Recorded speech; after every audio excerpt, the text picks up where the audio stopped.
Well, hello, fifth grade. Just wanted to send you a quick video about 3 by 3 multiplication and decimal multiplication today. So this is the same process as before. The only difference is now there's 3 digits in the top and the bottom numbers here.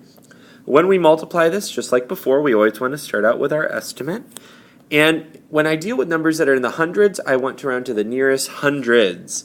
So 452, it's a close one, but remember the 5 representing 50 rounds up. So we have 500 on top. On the bottom we have 928, which rounds down to 900.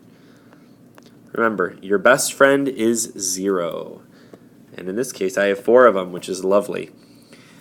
5 times 9 is 45. And then we add our 4 zeros left over. That's one of the tricks with adding numbers that end with zeros. You can take the zeros off and add them at the end. So 450,000, that's a pretty big number. So we pretend that the 9 and the 2 aren't even there. We just represent the 8 right now. Like, imagine it was 452 times 8. So 8 times 2 is 16. 8 times 5 is 40, plus the 1 up top is 41. 8 times 4 is 32. Plus 4 is 36. I'm done with my numbers up top, so I'm going to erase them. Oh, I'm going to erase them, or at least I'll try to. Oh, it won't let me erase on my app, but I'll just cross them off. You should erase them on your paper. Done with the 8, and I bring down a 0, because remember, the 2 doesn't stand for 2, it represents 20. 20, 20. And I do the same thing with 2.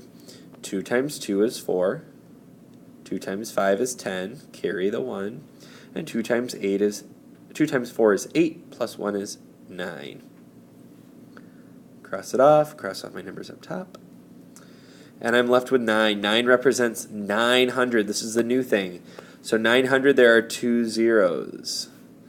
I start off again, 9 times 2 is 18, carry the 1, bring down the 8. Next up, we have 9 times 5, which is 45, plus 1 is 46. Carry the 4, bring down the 6. 9 times 4 is 36, plus 4 is 40. I add them up together. Notice how they're all in a straight line here, so it's really easy to add. 19. I have 419,456, and I checked that with my calculator, and it's pretty close to my estimate. So I can say this answer is correct. Okay, the next problem we're going to go over is a decimal related problem. Now I chose a problem that specifically did not line up the decimals. Guess what? That is perfectly okay. In multiplication, you do not, and I'll add a multiplication sign here, you do not need to line up the decimals. That's only addition and subtraction. When we go through a multiplication problem, these decimals, we pretend like they're not even there. We'll only deal with them at the very end. In class, we gave kind of an example about that. So let's start off. We just deal with the 2. 2 times 4, 7, and 8.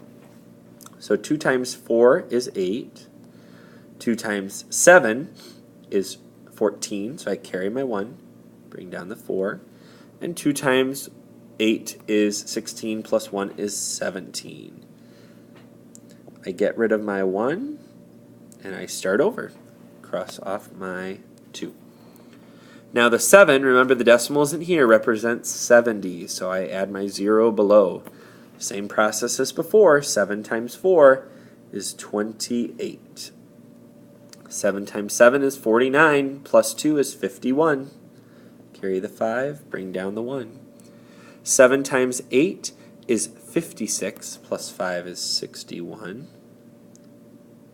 Cross off the 7, erase my numbers up top, start over one more time. The 1 represents how much? 100, so 2 zeros. Add my 2 zeros. And the 1 is really nice. 1 times 4 is 4, 1 times 7 is 7, and 1 times 8 is 8. I add them up, and I have 8. 12,